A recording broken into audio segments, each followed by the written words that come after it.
जिला के अध्यक्ष आदरणीय मकान जी, प्रदेश अध्यक्ष आदरणीय ऐश्वर्य जी,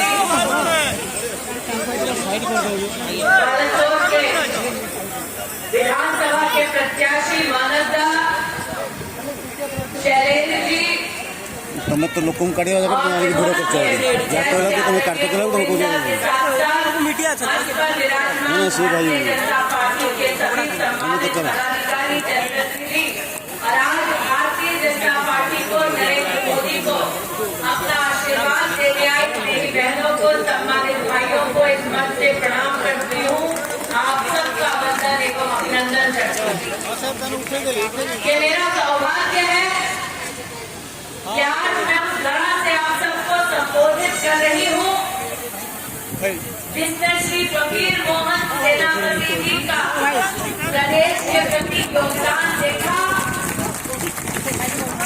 विश्व भर में उड़िया समाज का जिन्होंने मान बढ़ाया, ऐसी पुण्य धरा पर आज जब प्रताप भाई ने अपने उद्बोधन में कहा नवीन बाबू को भाषण नहीं आती, चीजें हो गया आती हो या ना आती हो, नवीन में क्या काम करना है वो भाषण जरूर आती हो। ये प्रदेश का सबसे बड़ा दुर्भाग्य है कि जिस प्रदेश में प्राकृतिक संपदा है, जिस प्रदेश ने संस्कार और संस्कृति का प्रमाण पूरे विश्व को दिया, आज उस प्रदेश में सरकार कुछ लोग रिमोट कंट्रोल से चलाते हैं। इसलिए आज जनता जनार्दन से कहने आई, अपने प्रदेश के सम्मान के लिए, उड़ीसा के उत्थान के लिए 1 तारीख को पोलिंग बूथ पर जाए, कदम फूल का बटन दबाए, डबल इंजन की सरकार प्रदेश में देश में बनाए। आज इस मंच पर जब प्रताप भाई बोल रहे थे तो मैंने गोविंद जी से पूछा, मैंने मानस से पूछा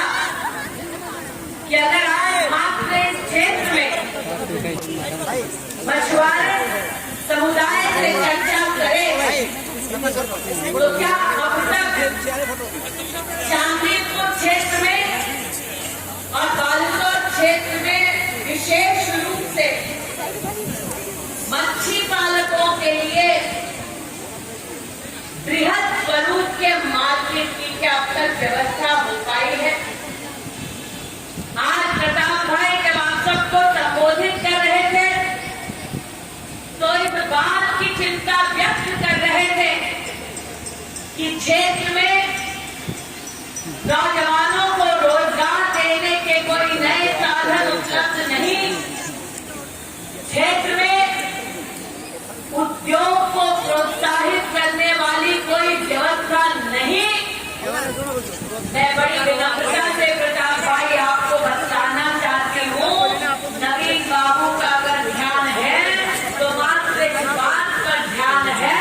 कि तमिलनाडु और दक्षिण भारत के ठेकेदारों का काम कैसे बढ़े,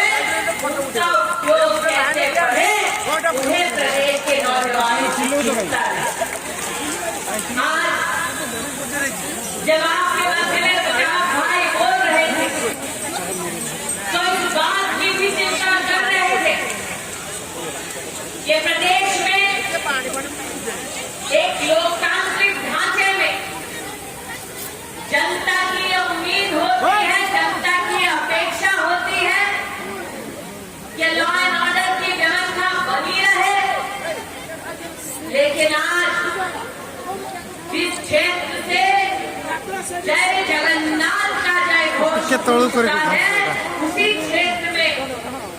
साधारण और गरीब परिवार की विशेष माताएं, बहनें, बेटियां संरक्षण के लिए नरेंद्र मोदी और पद्म फूल की तरह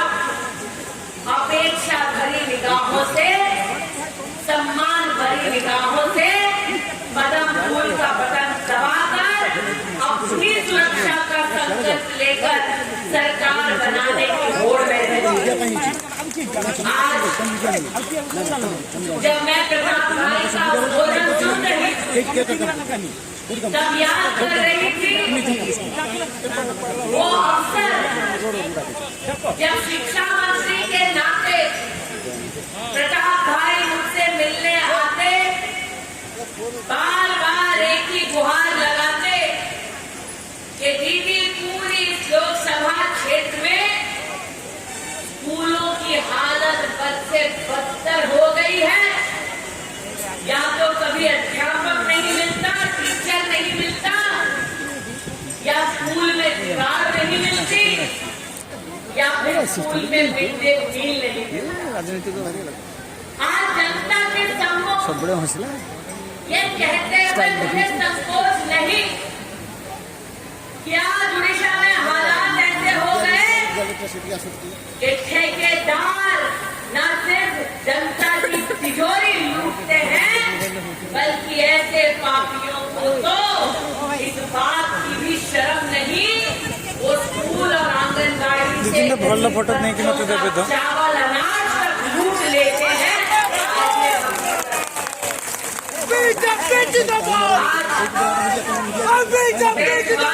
उल्लेख करना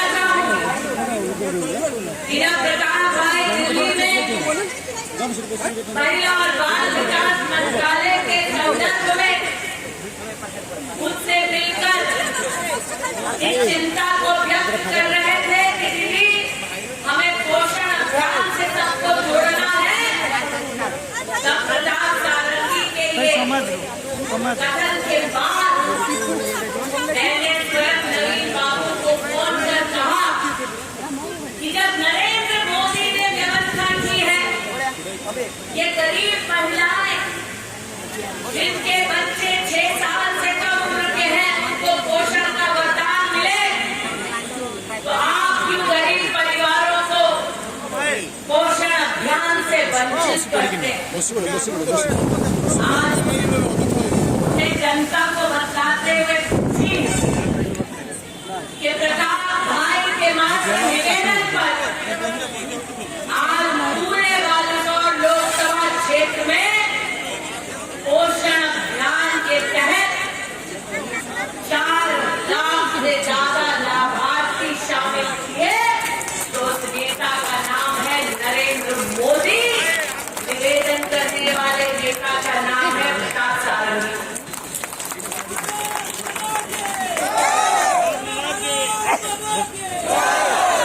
जब मैं मानव जी और गोविंदा से बात कर रही थी तब उन्होंने इस बात की चिंता व्यक्त की कि दीदी क्षेत्र में नरेंद्र मोदी जी ने 1,60,000 किसानों के बैंक के खाते में किसान सम्मान निधि का 6,000 रुपया साल का दिया, लेकिन बीजेपी की सरकार इतनी कमी है कि किसान को सिंचाई का साधन हो जाए। मैंने गोविंदा से मानस से कहा बीजेपी की पोल मैं तो खोलूं, वो तो ये वाली भी खुद ही खोल रही है।